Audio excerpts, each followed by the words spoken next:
Well, let me tell you something. This is going to be the best podcast ever. It's gonna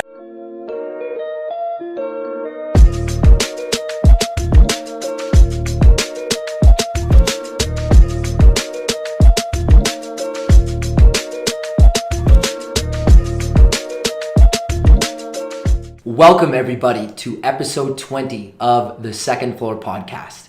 This is where we talk about how to survive, how to thrive, and keep the good vibes going. I'm your co-host Kenny B. I'm with my boy Omid, and we have a very special guest to bring you today. We have the one and only Shawn Kanungo. He to me is like the Tony Robbins of disrupting technologies. He has been featured on the top 40 under 40 on Avenue magazine. He as well has been on Inc.'s top 100 influential leadership speakers. He has also been featured on Forbes magazine from the talks that he's done, such as TED Talks and multiple other live talks that he's done on air, as well as live performances. I am very excited to have Shawn today talk about his experiences at Deloitte over the 12 years that he's been there, and then talk about the transition that he's made from creating and being the CEO of his own company, Silver. Shawn is currently dealing with disrupting technologies all the way through from the beginning conceptual stage to seeing how he can improve businesses and make them far better than how they're performing now. As you guys know, it's 2019 and we're living in an era where there's no better time to disrupt technology. And we are sitting with the expert, born and raised in Edmonton, and he's ready to talk about what it's like to be on the Who is this guy? Wow! My man! You see that? Listen, man, I'm just going to leave right now. Holy, man. This guy went on for 45 seconds. I'm going to take that clip and I'm just going to put that as the intro to all my talks. Oh, man. That was amazing. No, listen. Thank you. Just to start it off, that was an amazing intro. Thank you so much. Thanks. I'm really excited to be here today. Second Floor Podcast. It's blowing up everywhere. And so before we get into it, I just want to say to the people in the audience, you got to subscribe. Go to iTunes, subscribe, rate, and review. Also on YouTube, hit the subscribe button, hit the like button. Where else? Oh man, thank you first of all. You gotta do that to start. And then so let me just get out of the way because I've been following the podcast for the last couple months. I've been really loving the content. I want to ask you guys, who has been the best podcast host so far, or just like the guest, the best podcast guest? Wow. There you go. I feel like we're getting interviewed now. Hey, this is awesome. This is what happens when you have Shawn in the building. Yeah, that's true. Well, do you wanna answer that? The best? I don't know. I think we've had a lot of good guests. You know what? If there's one person that comes to mind, honestly, who I feel like really took it home, it was Mark. Okay. To be very honest, I Mark Kumar, he's actually somebody who's a human sports psychology consultant. Right. And this is an individual who's Mark Haney, right? He's a human textbook. Mark Kumar. So Mark Kumar, yeah. Oh, okay. So he's actually located right at Pivotal Physio and ARC, which is an athletic recovery center, located right in Evolve Strength Gym downtown. And I actually I visit this guy at least 2 times a month, and especially as an athlete, when he gets you game ready mentally, that's half the battle. So he was good. Oh, amazing. Well, let me tell you something. This is going to be the best podcast ever. It's going to get the best ratings. Yeah. And I love the other podcasts. I think all the other podcasts have been good. I think my favorite podcast so far has been, I think it was the prof from Grant McEwen. He was pretty... Yeah, he was on fire. Yeah. He was on fire. Yeah. Raj Dillon. Raj Dillon, yeah. He's like the pinnacle of success. To me, that guy, he is... he's just so with it. Yeah. He has everything figured out. That's very true. So, to me, he's just listening and dissecting. He's not the most energetic guy, but him dissecting his day and talking about everything. What's important to him. And that to me was important. But who cares about Raj? This is going to be the best one. And I'm excited to talk to you guys because you guys I feel like, you guys are, the next generation. Thank you. I'm old now. I have a dad bod. I have a kid. I'm going to have another kid. So to me, you guys are the come up, right? Yeah. And not that I've made it by any means. I'm still coming up too. but you guys are from another generation where you're seeing things in a completely different light than I did, right? Like I didn't grow up with, you know, social media at my fingertips. I didn't grow up with all the tools and technologies accessible and building things, building up companies, from the ground up. And now I'm doing that. Yeah. But I didn't have that experience. So it's just, I love to hear your guys' experiences. Also talk about brown culture, side hustles. Absolutely. I'm excited. Yeah. It's gonna be the best podcast. You heard it on the Second Floor podcast. Thank you so much, Shawn. That's awesome. Yeah. See, I find like it's crazy because I know you're not used to this. Yeah. Finding somebody who's a guest who has more energy than me. I'm blown away right now. I have to take a back seat. That's true. That's right? true. Yeah. That's pretty neat. Well, you know what, Shawn? After we gave like a brief introduction of me reading your bio on your website 20 times over, so I understand. It's good. How about you kind of pick apart everything in between the lines and give us like a quick synopsis outside of everything that I said for maybe the people out there who are listening to this who haven't had the chance to see greatness from Shawn Kanungo and know about you, and maybe just sharing your story a little bit and where you're at in life right now. Yeah, it's funny. Like my story is actually relatively linear. It's funny. I was talking to somebody yesterday, and he's a young sort of brown guy, just like you, and he's like, man, like, I'm just thinking about like my future, and I don't want to be like, mid-30s, having 2 kids, living out in Windermere. And I'm like, oh shit, that's me, man. No, my story was, it's been relatively linear, but there was moments in my life that really propelled me. So I started my career at a company called Singapore Press Holdings in 2004, 2005, working on the media side there. Then I started at Deloitte. I started in accounting at Deloitte. Yeah. I transferred out of accounting, got into management consulting. While I was in management consulting so I was at Deloitte for 12 years. I was in management consulting for about 10 years. In between there, we started a creative film group. We started building consumer-based apps, like building our own iPhone apps when people actually downloaded iPhone apps and Android apps. And then, I left Deloitte about last year. A couple things happening, like I was speaking a lot. I was doing keynotes everywhere around the world, and that was like really popping off.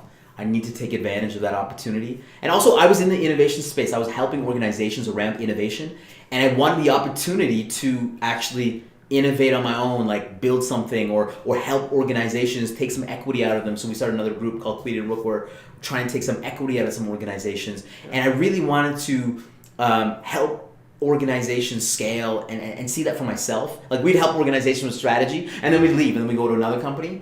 For me, I wanted the opportunity to actually like get my hands dirty and have the opportunity to do that. And I think, amongst all that, like I think, I'm a father of 1 going on 2, been married with my wife for about 9-10 years. So there's a lot of pieces of my life that are very linear, but there's pieces of my life that are, I guess, exponential in the sense that, starting this app company, learning how to do video and cut and edit and produce video, that's been a game changer for me. The ability to speak and learn how to do that and do that on a massive scale. So there's all these things that happened during my life, and the big catalyst for me really was my father. He passed away when I was passed away in 2008. So I was still kind of I was finishing up university.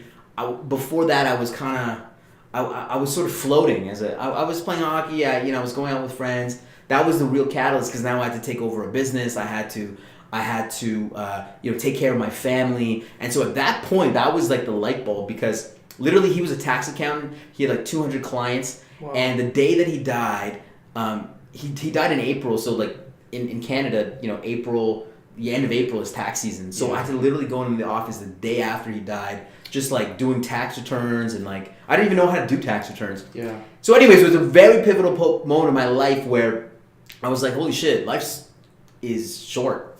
And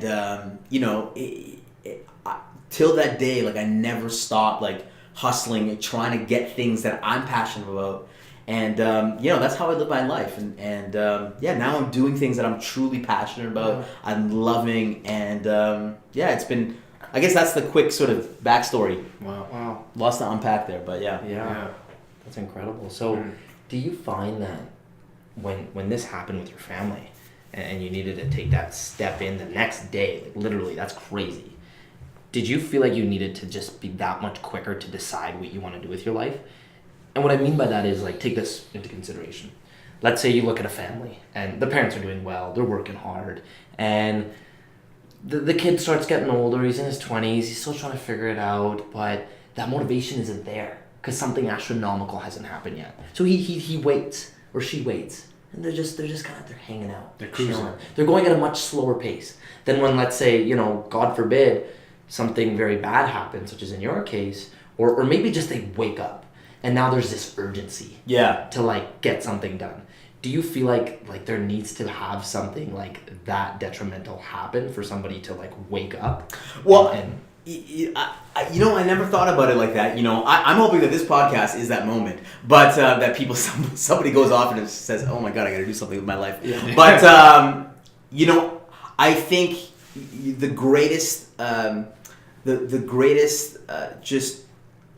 for somebody to overcome a tremendous obstacle or a tremendous tragedy, that's when you can really see how somebody will really succeed, right? And it's when you're literally in like the trough of despair, where you're like, okay, like how are you going to get out of this? And I think human beings are very resilient, and those moments are actually very important. If you actually look at many entrepreneurs, many successful people, it all comes from this moment of like, they had a bad childhood, they went through a bad divorce, they had a bad retirement, or a bad founder, like they went bankrupt, something happened, and that really was the catalyst for them for really succeeding later. So I don't think you need it, but it certainly does. It does help. I mean, this is like anything else, like just like the economy as well. You know, the best times to innovate is when there's chaos, when there's terror, when people want change. We've seen this throughout history. Vienna of the 1900s, the Renaissance, ancient Athens, Han's dynasty, Shangzu, like all these eras, all these times were marked by chaos and terror and change. And because of that, you had all this innovation that happened.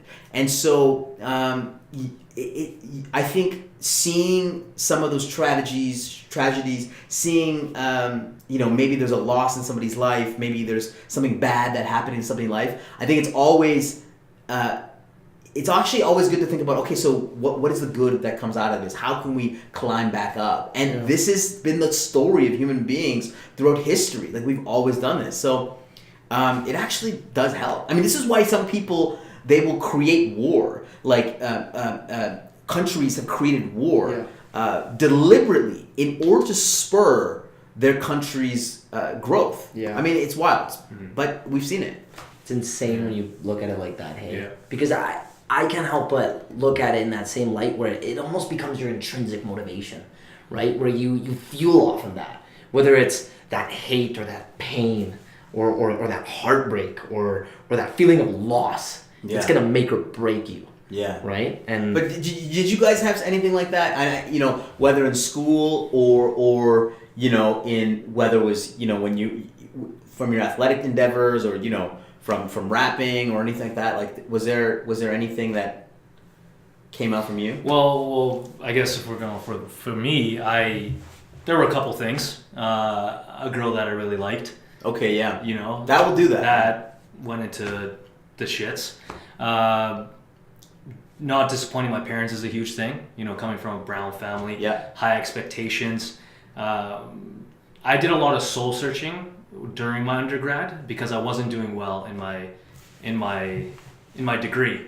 So trying to always think and always I kind of spent a lot of time in the basement, as they would say, and trying to figure out, okay, what can I do on my spare time and my free time that I really, really like, that I could see as a potential career, and try to polish my skills. So I would sit after studying and I would edit videos all day. Yeah. I would sit and write poetry, which turned into rap. I would go have hundreds of coffees with random directors and producers and actors at Tim Hortons, and I don't know these people, and to me there was like a really weird world that I just wanted to understand and figure out, okay, is there something here? Because Edmonton isn't a big film space, and then trying to figure out for myself. But the biggest motivation was I wasn't good enough for a person that I really liked, and then as well as I saw my cousins coming up, and I saw people around me that are just killing it in their own respective life, and I feel like everyone was just on 120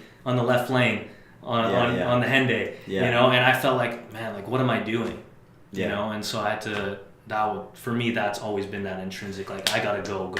And you also had time because you were not with her anymore. Correct. You could be in the basement now. Correct.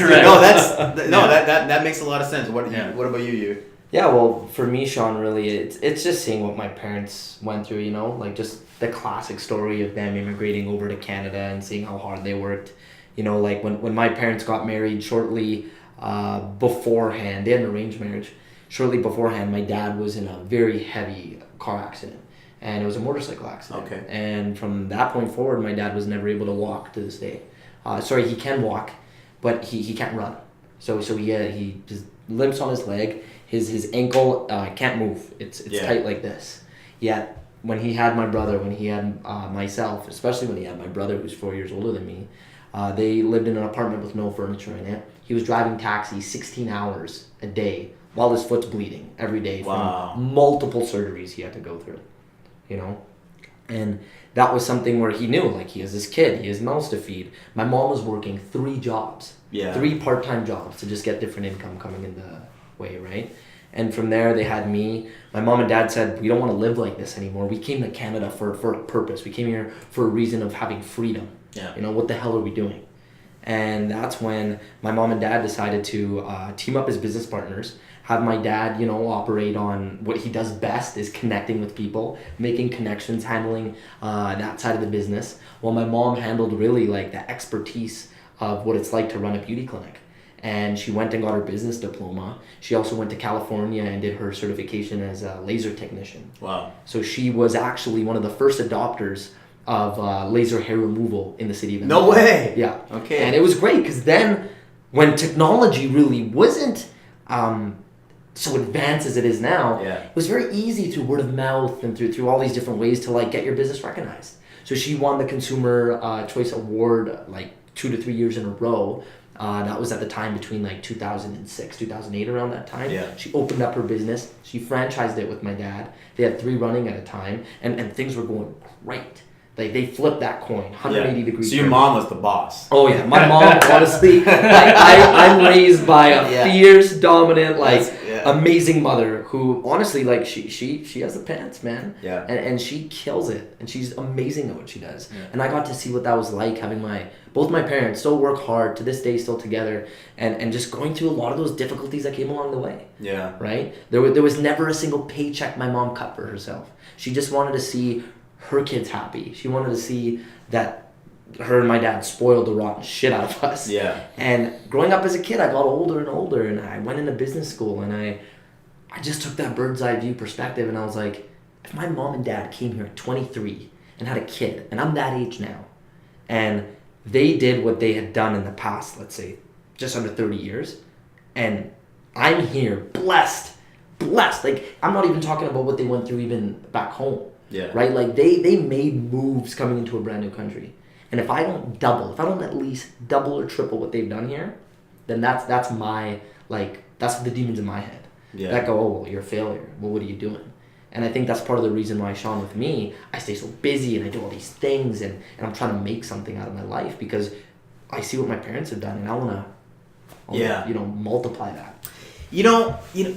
It's funny because I had the same mindset too. I'm like, my parents and, your parents, everyone moved down to Canada to make a better life for themselves. And, my parents were not as sort of ambitious. My dad, he had his own firm. I don't think he was hungry, but he wasn't, it doesn't sound like he was as hungry as your family was. But, they just wanted like us to be really safe, right? So I've thought about this idea, like, oh man, like they came down here, they made a big risk so that we could have an amazing life. Like, I gotta go out and kill it, I gotta crush it, I gotta do all this stuff. And then you kind of sit back and, I do want to do that, but I also want to have like I look at my kids and I'm like, I don't want them to I want them to do well. Yeah. But I'm like, I don't want them to kill themselves trying to crush it. So it's weird. Like I had that mindset just like you did, but right when I had kids, I'm like, wait a minute, like, is this what life is all about? Yeah. Like, is this what we're here to do? It's having a kid has really flipped my mindset around what success really is. Yeah. Because I had the mindset of like, I'm hungry, I want to kill everything, I want to eat everything. And then when you have a kid, you sort of you kind of get a better perspective of life. It's funny, you had one of you had Raj Dillon on your podcast. Like to me, that guy is like, to me, he's the epitome of success to me. Yeah. I look at a guy like Bezos or Zuckerberg or all these guys that people, they fancy. To me, to be honest with you, somebody who has, amazing fitness, health, well-being, family, kids, like he's got everything, Successful man. Marriage, like He's got the balance. The balance. Holy man, like you talk to him, he's got it together. Yeah. To me, that is success, and I'm like, I'm just shifting in terms of what I think success it really is, and to me, it's always been about. And now I've sort of shifted my definition of success to just do things that I'm like really passionate about and I really love, and kill it in those areas. Yeah. And actually, to me, the greatest pleasure in life is to get other people connected to things that they're passionate about. So the guys on my team that are working for me, it's like, okay, so what are you passionate about? Which space do you want to play in? Yeah. How do you want to grow this company? Even at Deloitte, like people working for me, like it's like, so what do you want to do? What are you passionate about? And just connecting those things like that is important to me, and that is something that my parents actually didn't teach me. Yeah. And I don't know about you. I'd like to hear your guys' thoughts on this, because my parents, they sort of ingrained this belief that. Just like to this day, my mother still says the same thing. It's like, Shawn, why are you traveling so much? Why are you doing all this? Why can't you just everything got booked in the next 2 months, why can't you just like just do take it easy, right? It's like, Mom, I'm doing something that I love and that I'm passionate about. Yeah. And it's odd that she still doesn't get it. Although she is happy for me, she loves seeing all my achievements and successes, but she still doesn't get it. And I'm interested in you guys, because you guys are all doing you guys are both doing things that are wildly different from probably what your parents wanted you to do. Yeah. Traditionally, if you're brown, you got to be a doctor, engineer, accountant, lawyer, right?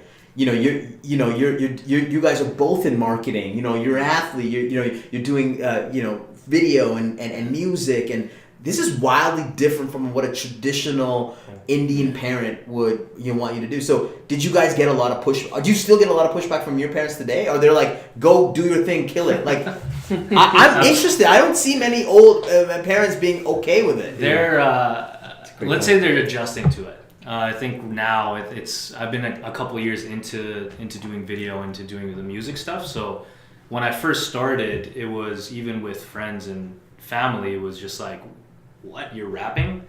Why are you picking up a camera? Like, you should be picking up your books. Like, why are you not in the library? Why are you playing around? Why are you on the computer editing videos of yourself or of other people? Like, you should be, this isn't a career. This is just a hobby. They said my that. dad would always say, actually would come home every single day, and my dad would always say, oh, so you're working on your hobby today, right? Like, you should be working on your career. And he would always say that. And it stung me, because it was like, I saw the potential. I could see potential in this.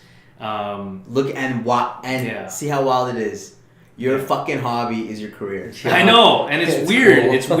It's weird because my dad still doesn't see it. Yeah. He doesn't understand it. Like, he just thinks it's like, oh, he's just doing it for a period of time. Yeah. It's just a period he's going through. Wow. It's okay. He's young. He'll get back. Like, I'm supposed to be in optometry school right now. I'm supposed to be there right now. But he's like, it's okay. He's working for a year. He's taking a break. He's taking a break. He's making crazy. money. You're like, Dad, I'm not going back. Like, yeah. So, yeah. Wow, that's interesting. What about you? Well, you know what I always like to say? My parents are like the yin and yang, right, of parenthood in a sense. And it's amazing how much that's balanced out. Because I go to my mom for advice. I go to my dad for advice. It's the complete opposite, especially growing up. Now it's starting to like really come to like a collective decision. But for instance, my dad, he's more laid back, relaxed. And he's like, but you know what? God will tell you everything. and he's like, cause I'm worried. I'm trying to go like to advice from my dad. It's you know, high importance that we have to talk about it. I'm like, Dad, you know, like this is going on. Next week we need to make sure we're there, and I just want your advice on how I'm gonna make it and how I'm gonna present this in a proper way. But no, just give me your paper. And I'm like, okay, I give the paper. He's like, he's gonna put it right. Just you don't need it. You just need this. That's it, and you just need God. Like my dad, that's how spiritual. Like he's spiritual and very just relaxed, just chill. And it's worked in amazing ways in his life. And I've also seen it not work at all. Like I've also seen I'm like, Dad, we gotta like this is important. We have to plan, right? Yeah. And one of my dad's favorite quotes, and I still say it to this day, and this just summarizes him, is you can never plan to fail, and you can never fail to plan. Yeah. And that's like his motto. He always said it. He always chipped it here and there. And I just in a way indoctrinated that. And from my mom, something like a drop of this drops, oh man, bananas. Yeah. Right? Like that's my mom. But like that's the love she gives. She wants everything to just be in place. But they didn't tell you to like, follow a particular path. Like they didn't say exactly. Like with me, they kind of knew that with the crazy personality I have and how I'm an Energizer bunny. They felt like whatever I fuel it in, it'll be okay. And then like as you know, right? And that's where like collectively they've come to the terms now. And I feel like it's with age too, right? Like with everyone out there, with your parents who are like in their 50s or 60s, they see you moving out of the house. They see you going out there experiencing life on your own. A part of them feels a little bit of a detachment from that, right? Yeah. So now they kind of feel like, oh, you know what, son, just you got it figured out. You are figuring it out. Yeah. Just, we're here and just live your life. Enjoy it. Because they're starting to realize how short life is. Yeah. Right? And that's where my mom's kind of like drilling out my head where she's like, slow down. Because she does think I'm doing too much. So tell me this, because it sounds like, we sort of lived a little bit more of a similar sort of, our parents sort of telling us this. If you look at other sort of folks in our community at your guys' age, give me the state of like brown men in like Alberta. what like where is it at? Like what is the state? Listen, a lot of people on your podcast. I mean, this is we might lose some followers here. We might lose followers. How honest are we gonna be? No, but is there a lack of ambition? Is there a lack of Is there a ton of ambition? I want to hear this because I'm also, I think everybody sort of lives in a little bit of a bubble. I live in a bubble. Yeah. All of my friends are professionals. Exactly. I'm working with big organizations. I'm friends with people with kids, and like I live in a bubble. So I'm curious from like the young hustlers to understand what is the state. I think the state, from where I see it, from my circle, everyone's kind of in their own bubble, like you said. And they're not willing to experiment as much, right? Yeah. Like I get a lot of people when I start all these things, starting this podcast. Oh man, I was thinking of starting a podcast too. Yeah. How many times? I swear I got so many messages. They were thinking about it. I was gonna start a podcast too. I'm like, why didn't you do it? Oh, this, something's always in the way of starting that thing. Yeah. When I started making music. I used to write rap songs. Where is it? Like, why didn't you take it to that next level? Why are you still in accounting? Why are you still working for an accounting firm? Like, all the things that are outside what our brown perspective is. Yeah. Or just the perspective of the safe, stable job. Nobody seems to be putting themselves out there. Got it. Or trying things and at least putting themselves in the limelight and failing. Yeah. You know what I mean? So everyone's kind of doing their thing, but nobody's really out there and trying things. That's in my perspective. Same thing. So I always talk with Omid, and I learned that both him and I, like, he will be like the borderline guy who's like, man, everyone's doing it all wrong, and this and that, this about people. Yeah. And I learned I'm the more optimist. Like, I'm more like, yeah, everyone's doing great things. And I find it so funny how, like, we balance all that out. So I'll be that guy to just level set and agree. I do understand. There are some people I notice who are bottom of the barrel. They're just waiting for their right moment to shine. Yeah. They're thinking it's going to come at their front doorstep. I understand that. I will stereotypically define some of the South Asian community of men who are our age who are just chilling, right? Yeah. Then I'll be frank. There's quite the very opposite. To me, I don't see an in between. I look at someone and I'm like, man, like you're up there, you're doing big things. You know, your mom and dad, your family did a good thing with you. And then even when you were out there and you're finding your circle and you're finding your friends, you didn't let all that bad shit take you. Yeah. Right? So I see either like top of the top, I look, up at them. And I'm like, look, I see those people who are striving to be the best person they can every single day. They're reading, they're writing, they're watching, they're doing everything they can to even put themselves out there. Right? Because they're hungry for it. Yeah. But then unfortunately, there's the other side where, they're still either just mooching off of, their parents' shit, or they feel like there's just there's just nothing to be hungry for yet. Like, don't get me wrong, these people, they might have just gotten degrees. They might have just got married. They might have are just starting to figure things out, but it's at a very slow stage. Yeah. Or they're really cautious, right? Yeah, they don't want to take the risk, right? No. So let's kind of look at it that way, and that's how we see it. Yeah. And so I'm not too sure how it looks from your end. No, I think from my generation, again, like way more traditional. Like there's people in my generation that would never think about starting a podcast. They would never go off and start rapping or becoming an athlete. They would never do that, right? They would stay in their lane. And I was hoping that, as the younger generation comes up and they see, that the world is endless and, there's so many possibilities that you can do all these things that, more and more people would do that. But, it sounds like there's it's happening, but not as much. Exactly. It's funny because, like, I was checking out, like, some of your songs and, like, you gotta, like, you have a nasty flow. I mean, you have a song called Nasty. Yeah. He spits, hey? Yeah. He spits. Yeah. No, it is. I'm a hip hop head. So, to me, like, your song Nasty is like really great. There's a line where you're like, I'm the brown Chris Webber. I was like in my car. Thank you, man. That means a lot, man. I appreciate that. Your style it's a little bit Nas-ish, right? It's not like the new It's more got the it's kind of got like a little bit of old school vibe in it. Yeah. It's not like the designer like Migos Future. It's more like that Nas. Yeah. Who do you like? J. Cole. Okay, yeah. Logic is yeah. That's when I got into it, I had this big fear too, right? Like that's what I was gonna ask you because that is putting yourself out there. Mm-hmm. It's not a traditional thing that a brown somebody from this region does, and like for you to do it and do it so well. Yeah.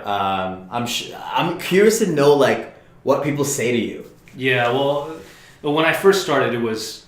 If I wanted to get into it, and I always try to make sure that if I get into something, that I'm not half-assing. Yeah. And if I'm like thinking about it, and I'm gonna put myself out there, that I do it to the best of my ability. So I would literally spend days in the basement trying to make sure my flow is right. Every word is on point.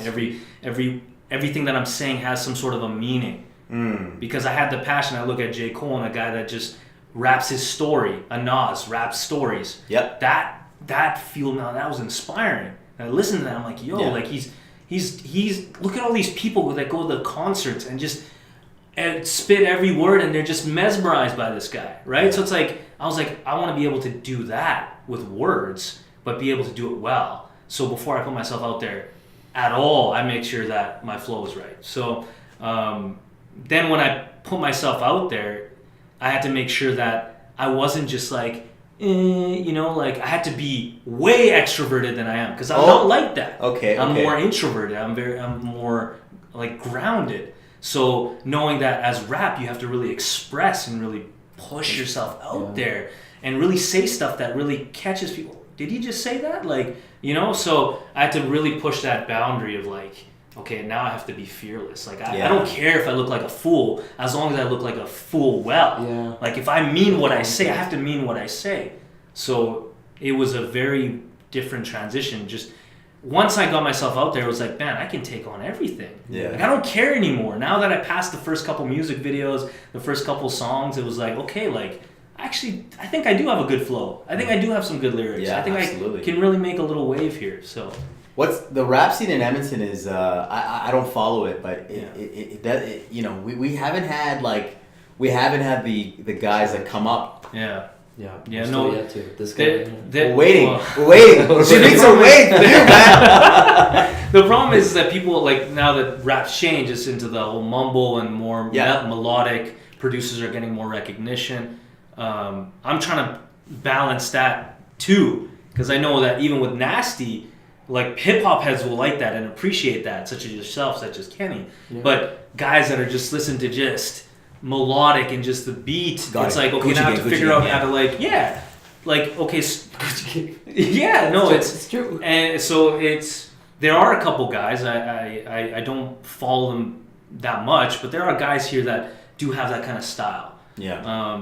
But I feel like they're doing it wrong because they're a lot of them are performing. Yeah. All they're doing is performing. But when you try looking them up, they have like 2 songs on SoundCloud, maybe 1 music video that they posted 2 years ago. They don't have a digital presence. Exactly. So for me, I was like, yo, I got to get my marketing right. Yeah. I got to get my Instagram popping. I got to make as much content and videos. Like Russ. I don't know if you know Russ. Of course. Yeah. Russ, independent rapper who's selling out arenas, man. You don't even know who he is, right? People don't know him. He's not even in mainstream, but he's making millions of dollars. It's through content. It's through content because he says, he's like, man, I drop video, songs, photos every single week. And he's like, around my 98th, 99th song was that hit the million. Yep.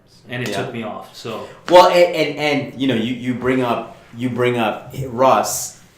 This is not only happening in rap, but it's happening, you know, in every industry, right? Somebody that is, you know, creating their own businesses, their own empires based on audiences that they're creating. You know, one of the things I always bring up in my in my business talks, and usually when I'm speaking with audiences, they're normally, you know, leaders. They're, you know, leaders in business, leaders in industry. And one of the things I always bring up is Kylie Jenner.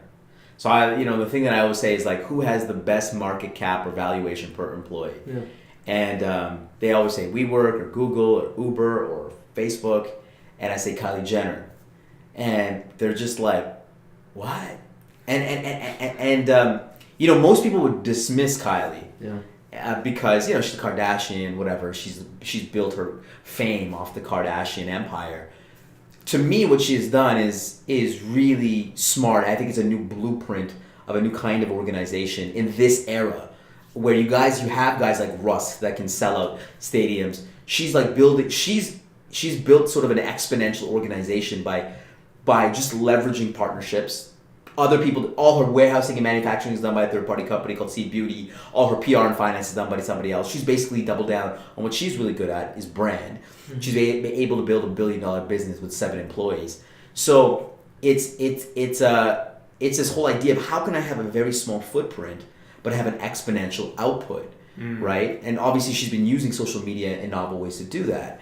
And so, you know, a guy like Russ, he doesn't have a label. He doesn't have, you know, he doesn't have all these traditional methods, but he has fans. Yeah. And he can sell out arenas. Yeah, and you're talking about partnerships. He's partnered with a label, exactly. Columbia Records. But he's partnered, so that's a difference. It's not like artist who's signed under a label who's just like essentially a puppet who gets a percentage, and he, you know. Yeah, so he's a different relationship. He's a different relationship. He's one guy partnering with many things, and he's built a big business.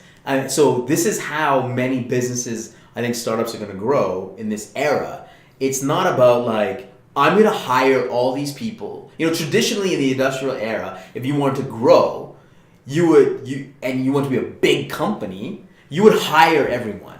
You would hire all these people within your team. But today, what you can do is build unique partnerships with people and really scale from there. And I think in this era, we need to be better at like scaling, learning from others. And that's how we're going to build things that are bigger. And I love what people are doing, like Russ, like Kylie. They're just doing it in a different way. And you can see that in other industries too. It's interesting you say that because this touches on a big point, Shawn, where I feel a lot of people get misinterpreted in the definition of what self-made really means.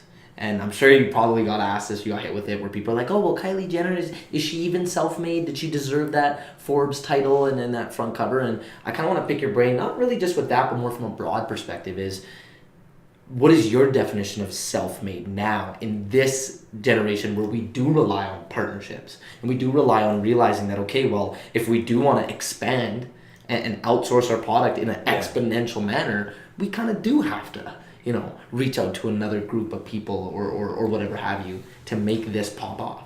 Yeah. You know, there's only one person that has ever self-made, and that's the first like guy that evolved from a monkey to a human. That's the only guy, and then he created something. Because everything else throughout history is a iteration, is a remix of something else. Like, we as human beings have copied, pasted, stolen ideas, built technologies on top of other technologies to build what we have today. Nothing is self-made. I hate the definition of self-made. Yeah. I actually rather remove it. Nothing is actually self-made. Everything that we have done throughout history is building on top of each other. Do you think Tesla is self-made? Yeah, Elon Musk? No. Tesla is built on top of a computer which is made by somebody else. And that was built on thousands of innovations, on top of GPS and on top of all the automobiles. Like, all these things had to be made in order to get a Tesla. So, to me, self-made is we should just remove the title and just give people the due that they built a fucking great business. Yeah, it's true. Like, why do they have to be, just because they're handed with something, we're all handed with something. Yeah. But be blessed that somebody has built something for someone and it's making a difference. Like, I hate this definition of self-made. That's very true. Do you feel like there's this like level of jealousy associated with that maybe? Like maybe people feel like, oh, well, you know, they have $1 billion off their family and like they totally can do it on their own. Like that person. Of course, I mean, in that context. You know, there's everyone is going to be jealous. Yeah. Everybody is going to be you know, complaining that they weren't handed the same advantages that somebody else had. And this is part of human nature. We can't stop that. But instead of complaining and being jealous of what we don't have, what you should do is start creating what you want, right? And focusing your mindset on that. Because listen, there's always going to be people that you're going to be jealous of. Yeah. I remember there's a really successful, I was talking to a really successful like business person, multi-millionaire, like doing like the most amazing things that you would ever think of. And he was like, oh man, like Richard Branson, he just got this like jet. Like, you know, you're always like thinking like somebody else will always have something more. Yeah. You'll always be more jealous. So it's like, take that energy and just start creating things, because we're all gonna die at some point anyways. Yeah. So it's like, stop being so caught up in somebody else's success and start creating your own. Exactly. And then you kind of flip it and you realize that someone can easily be jealous of your lifestyle. Absolutely. Or like, not even the word jealous, because I know there's like a negative connotation, but like just appreciative of the fact that, hey, they see you working hard, or they see whatever you're doing, and they see that everything is surrounded around that, right? And I kind of want to like take this and shift it over to maybe from the perspective of that maybe 21 to 23-year-old student who just graduated. And, you know, they see you, and then they see how much success you've achieved and everything you've done along the way. And I want to kind of know where you could go back to that side, Shawn, of you saying, you know, go back to creating content and being fresh out of graduating. What advice can you give that individual so that maybe they feel like they're going to have that differentiator a part of them that separates them from everyone else? Because to be honest, man, like I felt it, I knew it in university, that if I'm going to get a guaranteed job right out of it, if I'm going to get experience, if I'm going to want to feel wanted by a company for that experience I want to have, I got to have things going on for myself that's different from 1,000 other university students. Yeah. So for these guys out there, and girls, what advice could you give them to feel game ready for real life? Yeah, no, I think it's a really great question. I think today the most important thing is how can you fail the light? Should we turn the light? Okay. We need that spotlight, bro. Listen, the light came up. But I'm gonna say this is that people coming up today, they have all the tools and technologies and partnerships at their fingertips. And the people that will win in the future are not the people that will work harder necessarily, but those who will learn faster, those who will fail faster. Those are the people that are going to win. And it's not only learning faster, but it's also unlearning faster. Yeah. There's so many things that we are taught within. I'm still like trying to remove some of those. Some of the mindset thinking that has been ingrained in me since my childhood within organizations, like working with leaders. They've taught me that there is a certain way of doing something. I am still trying to unlearn it. So I think for if you're 23 years old, you just graduated, you're looking for a job, or you're sitting in a job right now. It's like, how can I fail quicker doing the things that I love? I always tell people that if they're working in an organization right now, like try to get yourself fired tomorrow, which basically means like try to take a risk in your career or with your organization today or tomorrow. And what you'll see 99.999 and 100% of the time is that you will actually do something that will fundamentally change your trajectory in your career or the trajectory of your business by actually taking a risk. There's so many people that are strapped, they're caught because they're like, fuck, what if I lose my job?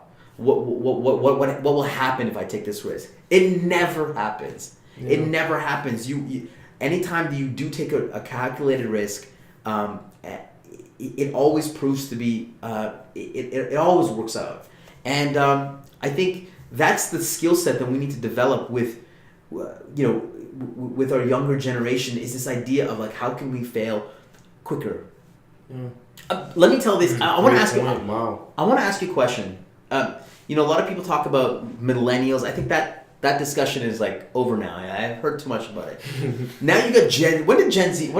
Gen Z. They're right now. What is that? What is that time period? From like 12 years old right now, roughly, or even younger, to like 18, 19, right? Yeah. Because I have my little cousins who are turning 18, so in high school. They're Gen Z. They're Gen Z, or is it a little bit older? Anyways, is it Gen X? Is it Gen? Am I getting that one confused? No, I think it's Gen Z. Gen X is above me. Yeah. So it's going to be interesting to see this new era come up. I heard a lot of things about millennials, that they were lazy, entitled, blah, blah, blah. Like, I actually don't believe that. I think that 23-year-old, I'd say 18 to 23, 24-year-old age group is very interesting. Yeah. To me, what I'm seeing is that age group, they actually work hard. They actually are a group that they see the possibilities, they see the opportunities, and they want it, and they work hard. But the difference is that they want that end game quicker than any other generation before. I remember hiring so many people, and we'd have them in our office, and they work hard. They were brilliant. They were digital. They did everything that we wanted them to do, and they went above and beyond. They worked late hours. They're on Slack. They're doing all this stuff. But when it comes to a promotion or a salary change, they want it immediately. Yeah. It's like, listen, I put in all this work. Now I want my cake. Yeah. And it's interesting. It's interesting because like I'm not saying that's wrong. Yeah. I'm not saying like, listen, maybe you deserve it. Yeah. I'm under the belief that you should get what you deserve. Yeah. But I think that what's happening today is that there is a group of people, not everyone, there's a group of people, a large group of people within that age group that they think that they're going to be CEO next year. It's like it doesn't work. It doesn't work like that. Yeah. I know you've worked hard. You grinded. You worked 24/7. So has everybody else. They're getting impatient. And there's a little bit of impatience. I'm not saying it's wrong. Yeah. And it's not deserved. But it's like there's that expectation. It's like no. It actually doesn't work like this. Yeah. And so sometimes there's a gap there. That's what I'm seeing. Yeah. I saw it all the time. They want something immediately. Even like as an influencer or something, they're like, I posted like Instagram. I posted all these Instagram pictures. Yeah. It's not happening for me. My likes. So the thing is it also I think has an effect when you're young. So when you're young and your parents give you everything, when you get a participation trophy, great point.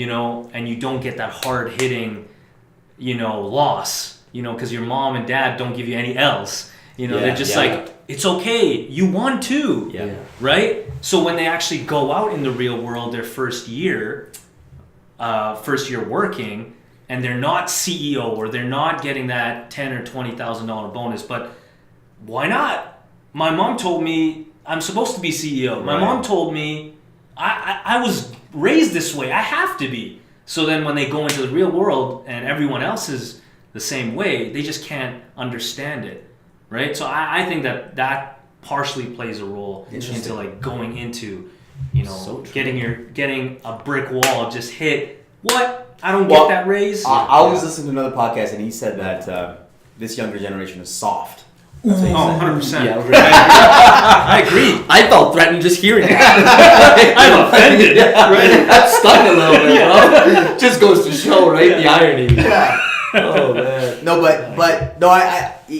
but I'm really bullish about the younger generation. Like I said, I think they work hard. I think that I think they work hard. I think that they see the possibilities. I think people are now they want to actually do things that they're passionate about. They want to work for organizations that have a mission.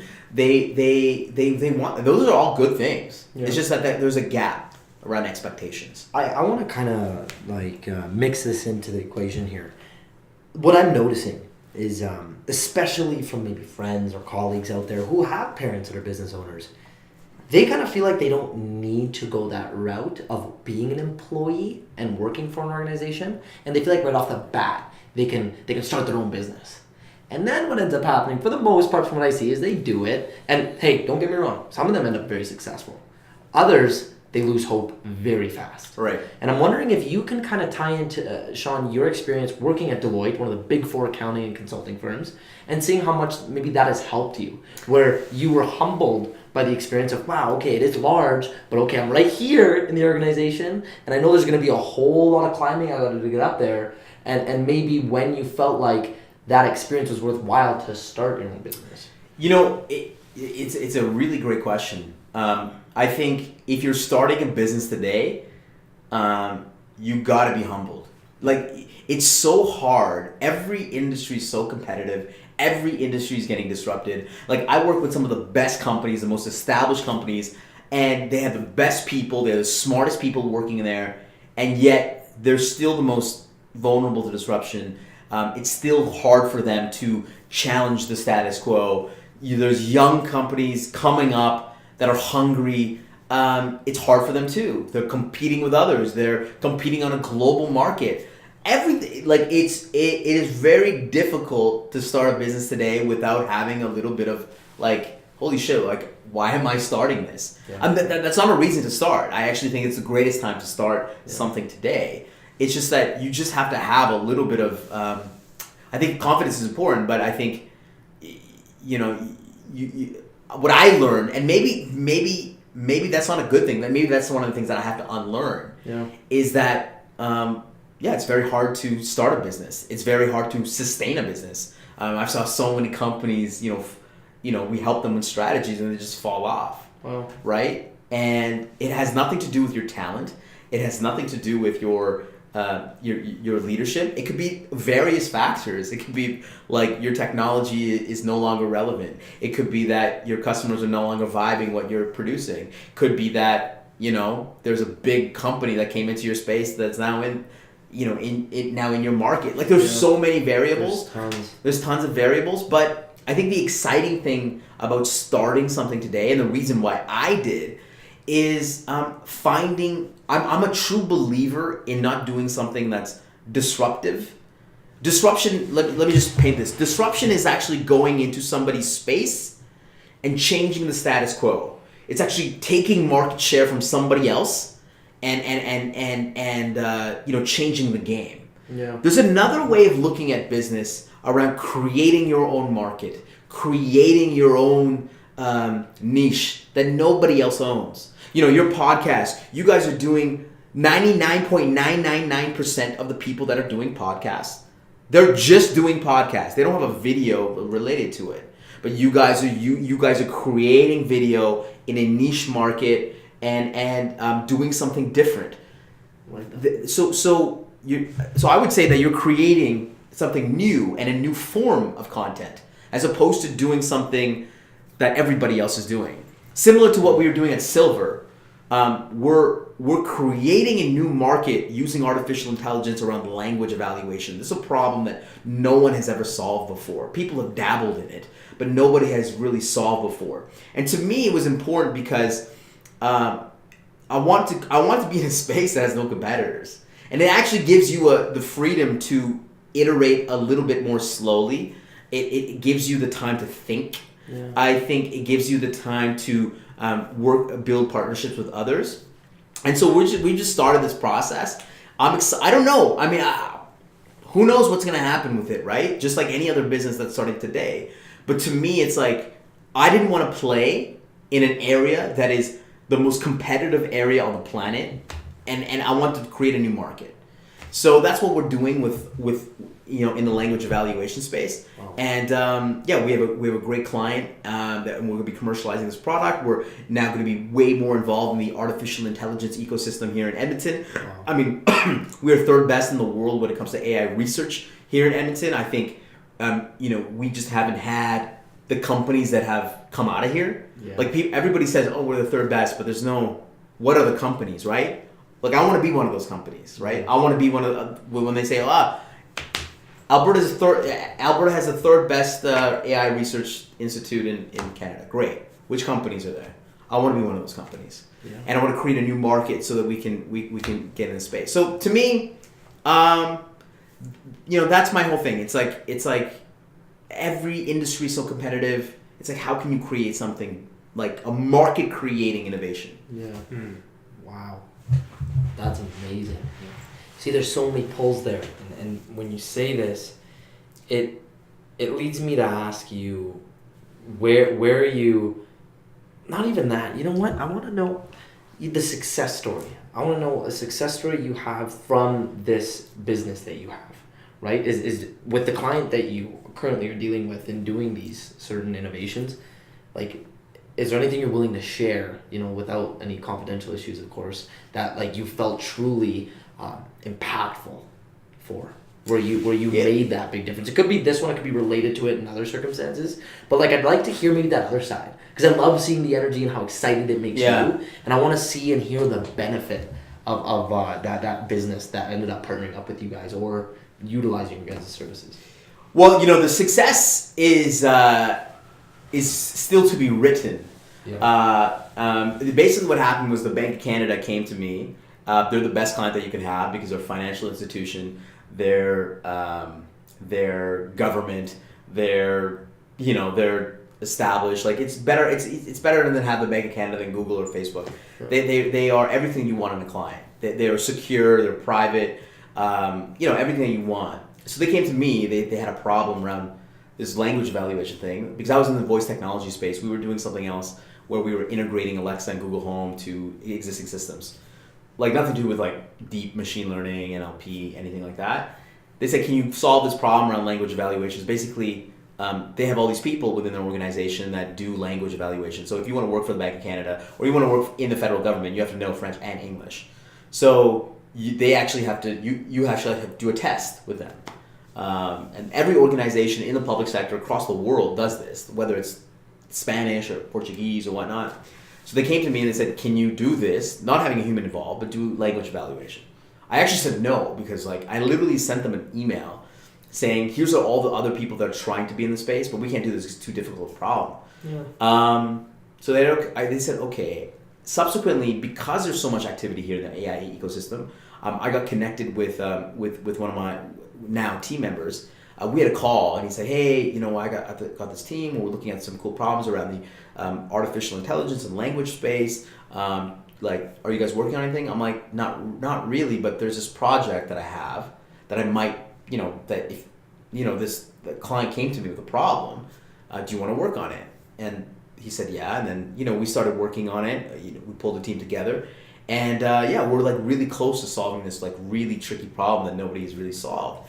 And so to me, like, we're going to be commercializing the product. We're going to be scaling it out. To me, it's a global play because we're working with other, we're going to be expanding to different languages. And I think it's really exciting. I think to me, I want to do something that I'm passionate about. So the voice space, the AI space, plus doing something global, that is passion to me, right? It's not as sexy as starting like a new headphone company, right? Yeah. But that's a very competitive space. This space has no competitors. Yeah. So to me, it's really exciting, and somebody who works with organizational disruption, and like it just makes sense for me to do something like this. It's amazing. Yeah. So just to make sure we're on the same page, this language creation process that you're creating for certain companies or technology projects, could you do something along the lines where, let's just say, for instance, TELUS, for example, is involved with creating a fall detection device. Yeah. And they realize right now, in its beginning stages of going out there, it's in English and it's in French, right? And let's just say they have a huge market to tap into in BC and Alberta. And they realize it, and they understand it's going to come, hopefully, in the soon future as opposed to the late, is having, like, the moment someone falls and the monitor gets on the phone, they're Punjabi speaking, or they're Hindi speaking, or anything along the lines of those. Would you feel like you're right in that space? You can provide that. I just want to make sure if it's not the same. Yeah, absolutely. It's not the problem that we're solving. However, it's a problem that we need. Like, in order to get there, we need to solve this problem around evaluation and how to evaluate somebody's language proficiency. Then I think we get to that. That is like next level. Yeah. That's like next level. Yeah. And some people are dabbling in that, but doing it very well. Yeah. They just haven't done it yet. I mean, ideally, you might be in a situation where, the most ideal situation is that I'm in Portugal, and like now we can seamlessly talk to each other. I'm speaking English, somebody's speaking me Portuguese, and we can completely 100% understand each other. At some point, that's going to happen. That's cool. But you need, like I said, innovation is all about building things on top of each other, right? You need some sort of base infrastructure. And so, we're trying to build some of that, and then, hopefully we can get more into the language space. There's other things that we have in our product roadmap that are pretty exciting. Yeah. But, that's what we're doing. That's incredible. Yeah. It is cool. So I'm curious, because obviously this is your full-time gig. How does speaking play a part into this? And where did speaking actually come into play? Yeah. So speaking was, for me, playing in the innovation space, I was working with a lot of organizations in the innovation space. A lot of people want to hear about what we were doing in the space. So it started where, I had a bunch of clients that were, they wanted to hear about the work that we were doing. It expanded out to conferences, because there's clients there that were at conferences that they wanted to hear about what was happening in the innovation space. So it really started internally. There was some stuff that I did publicly. I did I recorded my own, we did some Deloitte. At Deloitte, there were some presentations. I recorded them.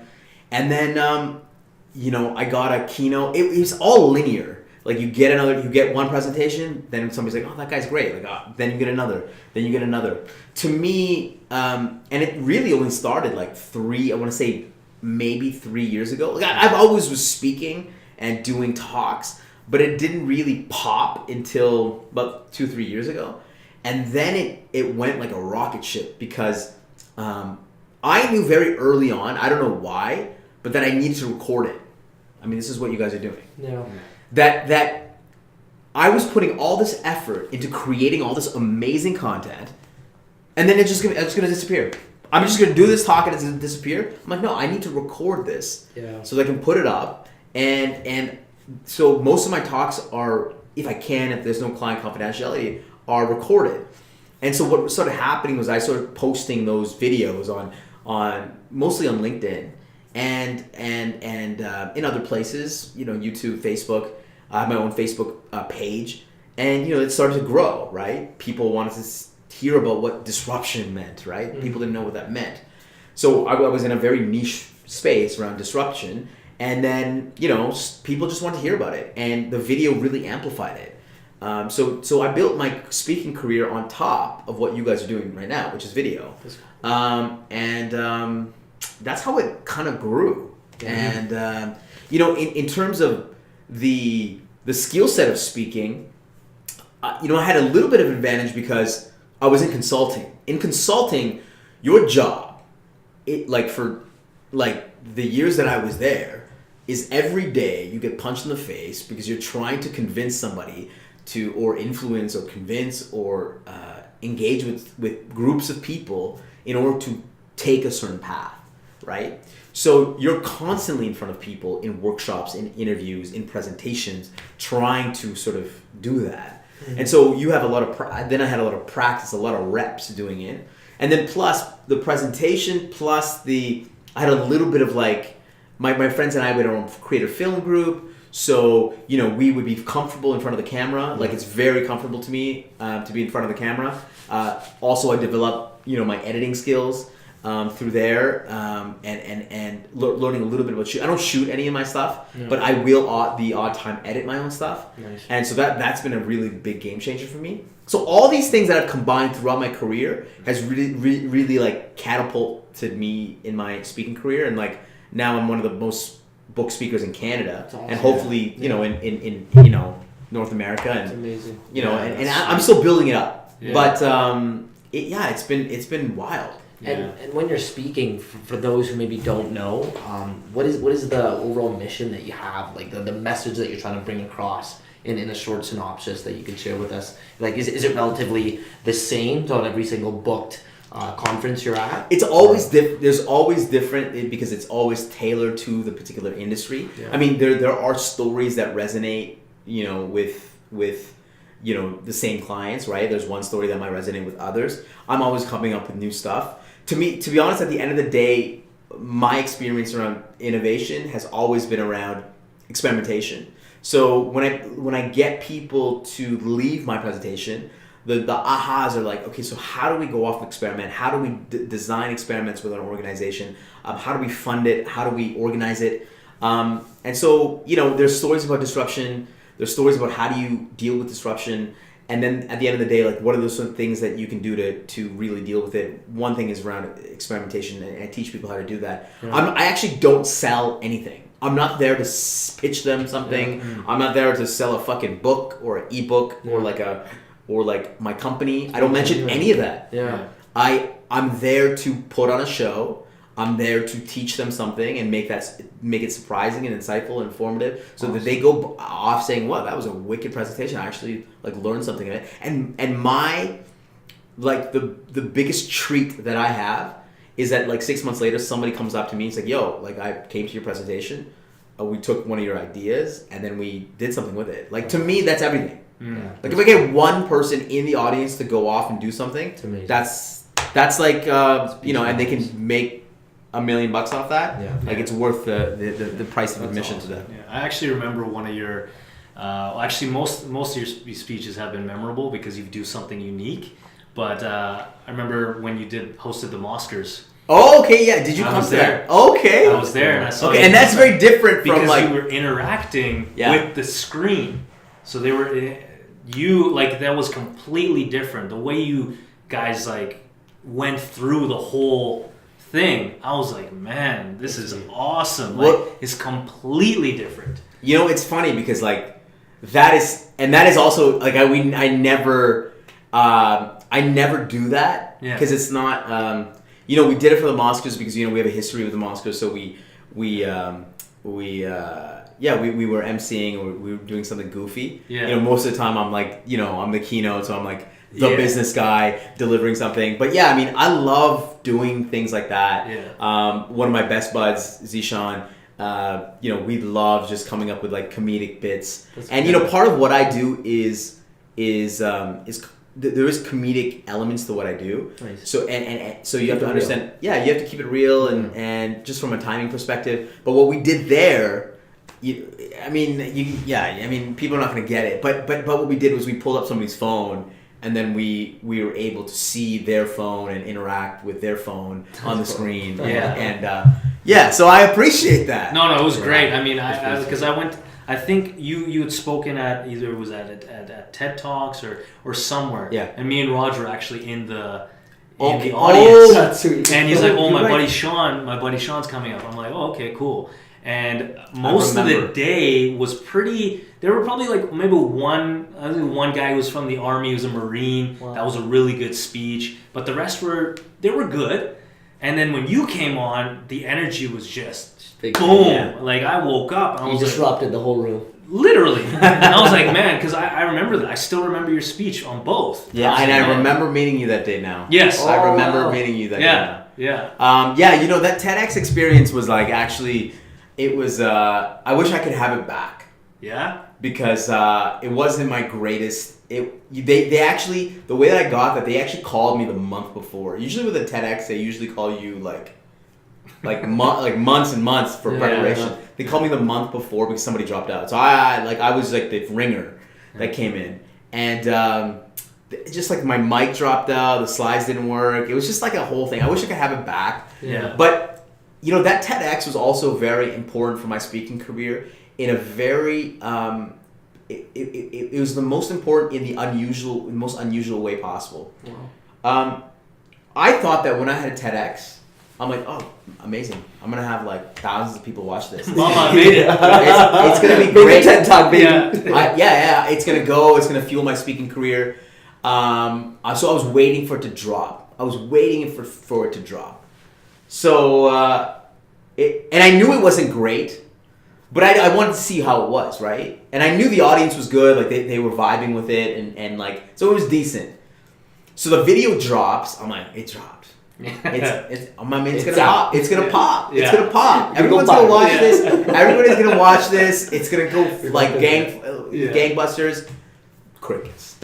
Like nothing. No views. Nothing. I mean, it was not that well produced, but it was not a great talk. For a consumer, I thought it was really in the good. audience it was a good talk, but if you watch it on video, because they cut out some of it didn't actually make sense because just to make sure, sorry to cut you off, Shawn, is this the one where you talk about what you wish to tell your child? Yeah. That's the one. Yeah. Anyways, it's an okay talk, I like it. and it was crickets, and what it actually taught me, that moment, it was like, why am I waiting for something to happen? And I expect something magnificent to happen out of this. And now I pump out video all the time. Like I pump out video every week. And I'm never like, this video is gonna pop. Yeah. This music, this is going to make like, there's thousands of people are gonna watch this. I never do that. Yeah. And I just keep on pumping. Yeah. Because you never know what's gonna pop. You never know what's gonna resonate. And that moment was like, I'm never waiting for and hoping and praying that something is going to happen, it's going to pop, because 99% of the time it will do nothing for you. Yeah. Like people are like, oh man, I wish once I get on Jimmy Fallon, I'm gonna. This is it. This is it. I bet those moments that you wait for, that you cherish, that you just, they're not gonna do anything for you. So for me, it's always been about like, I'm just gonna pump out consistent content all the time. If it pops, great. If it doesn't, great.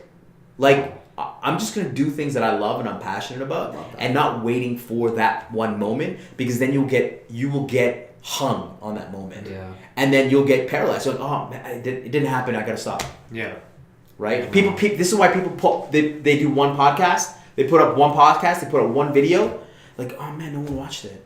Yeah. Of course no one watched it. Yeah. You got to put in 6 years. Yeah. Then somebody's going to watch it. You know, we didn't launch the podcast until we had 10 episodes fully recorded, edited, and we got into the groove of things. And I told these guys, I was like, don't even expect anything to happen. Yeah. Like don't even the next 2 years, don't even expect anyone to watch this. Yeah. We just have to do what we need to do. Yeah.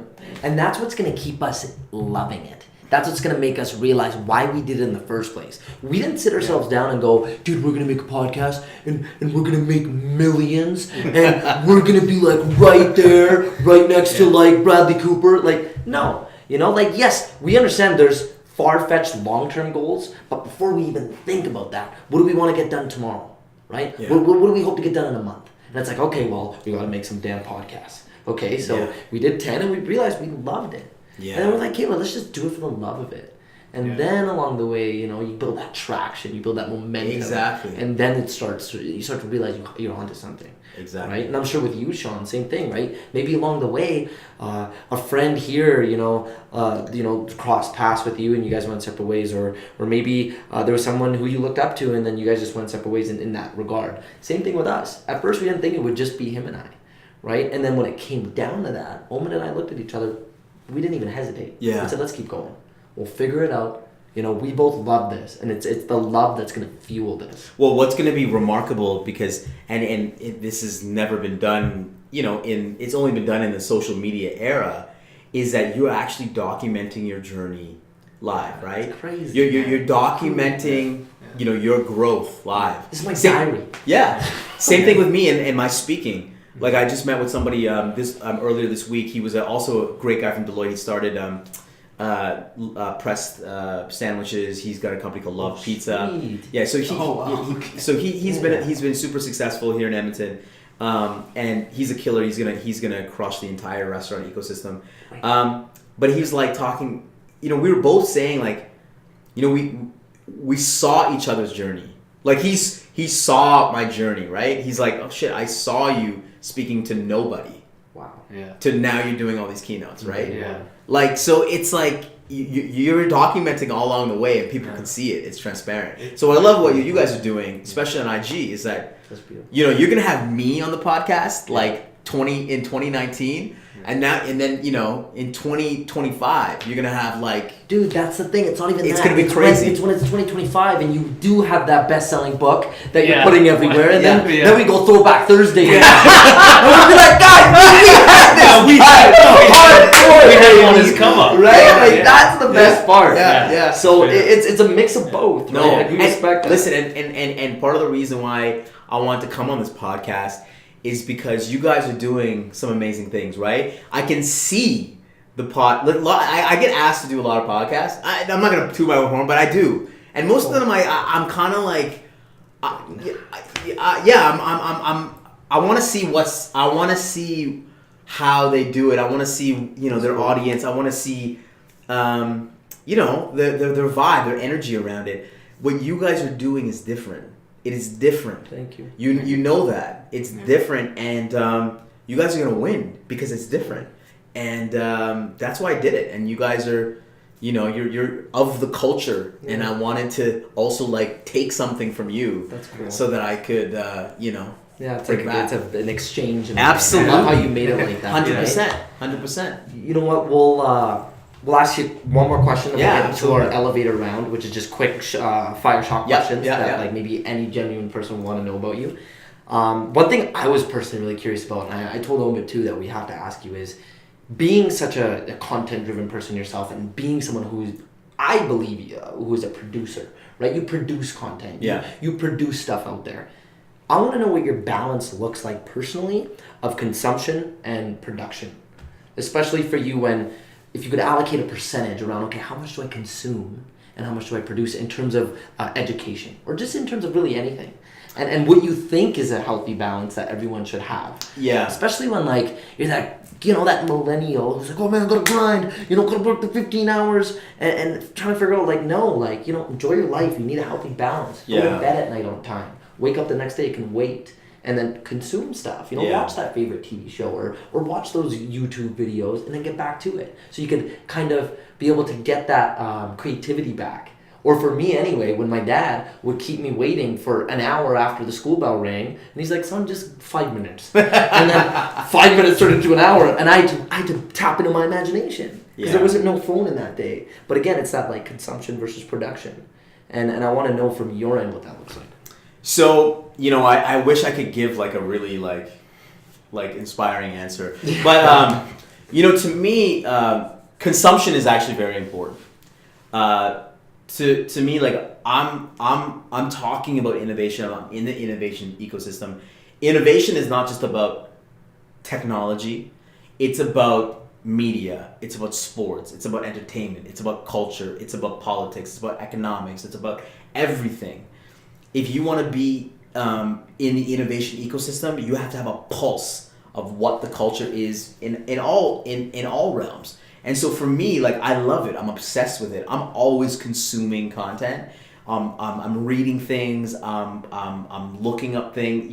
I go to websites, but then I like discover new podcasts. Audio is a big thing for me. Like, I'm always consuming audio. I have like 50 podcasts on the go. Audible. I'm always consuming things. I'm always learning. I love learning, right? To me, like, audio is the best form of learning because you're constantly just getting hit, right? A lot of people say you are like the 5 people you surround yourself with. Yeah. I really believe in this era, like, you are actually, because of podcasts and videos, you can actually surround yourselves with the best chefs, like astronauts, scientists, researchers, entrepreneurs, creatives on the planet. It's pretty damn cool. Surrounding myself with the Tim Ferriss, the Howard Sterns, the Neil Patels, like the pioneers in their own realms, seeing what they're thinking about or hearing what they're thinking about because of podcasts and all that. It's an amazing time to be alive because now I don't have to just rely on just the people that I have relationships with, my friends, but I'm surrounding myself with all these people. So I look at it a different way. I probably consume a little bit more than I should.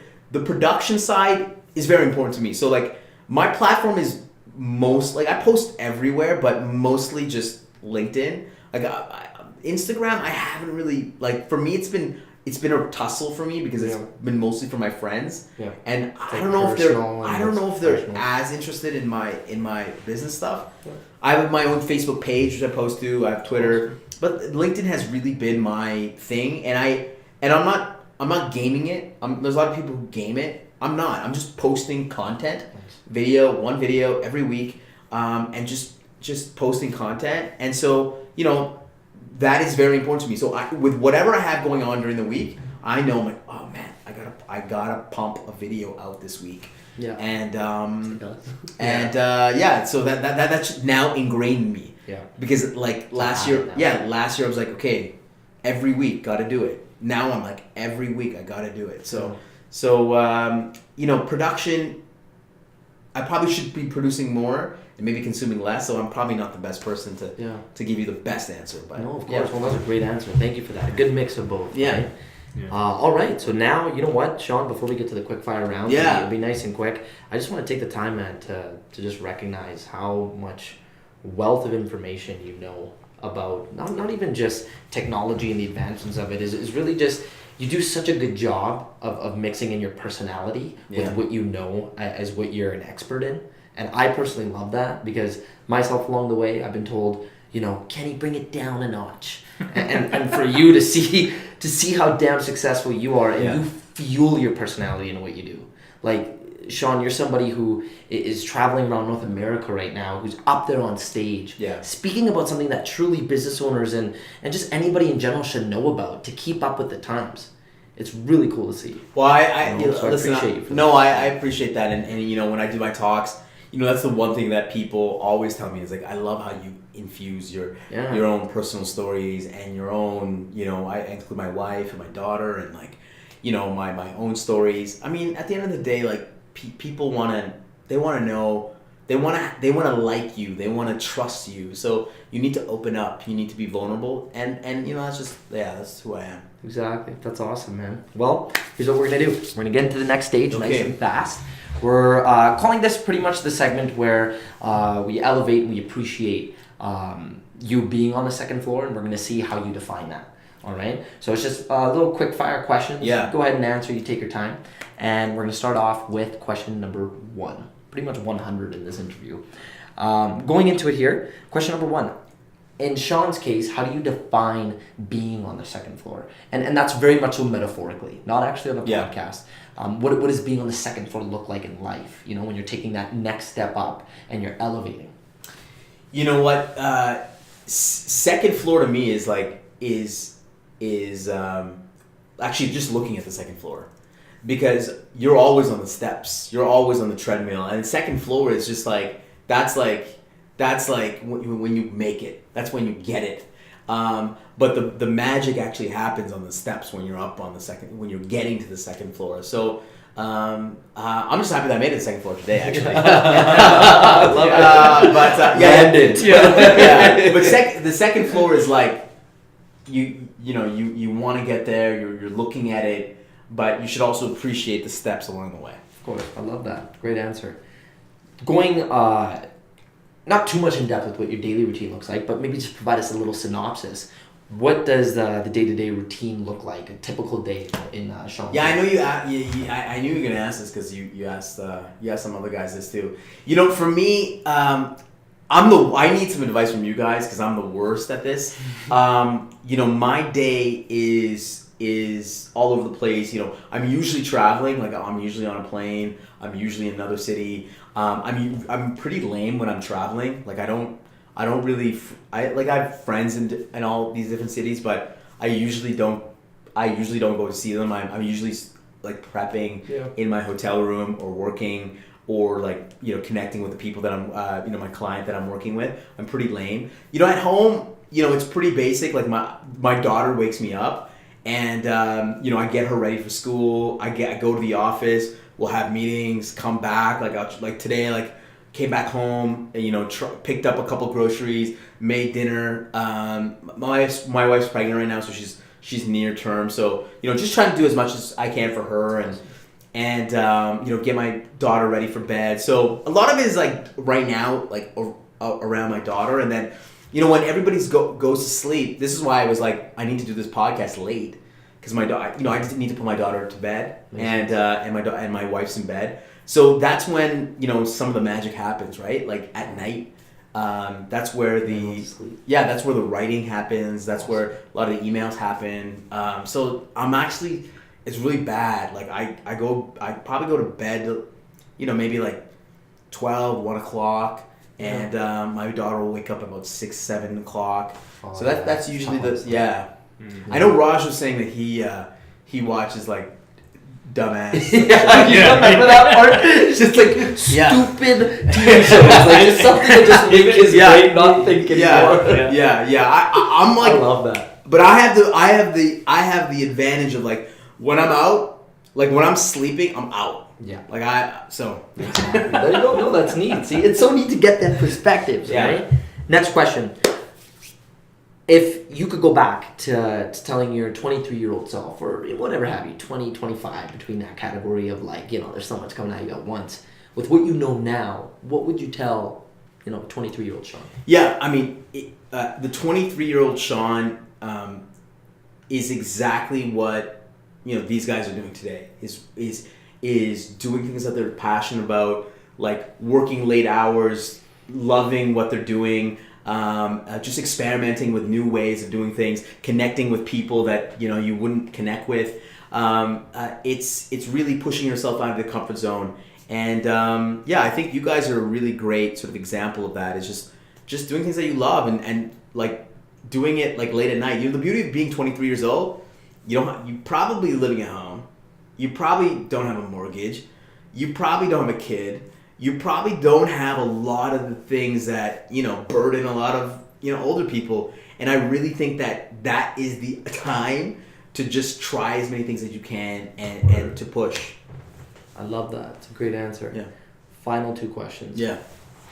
who is your biggest inspiration? And this could be someone in your personal life, or this could be somebody who you just aspire to. You've read every book about them. Yeah. You've done everything you could to just dissect their life, and they're just your hero.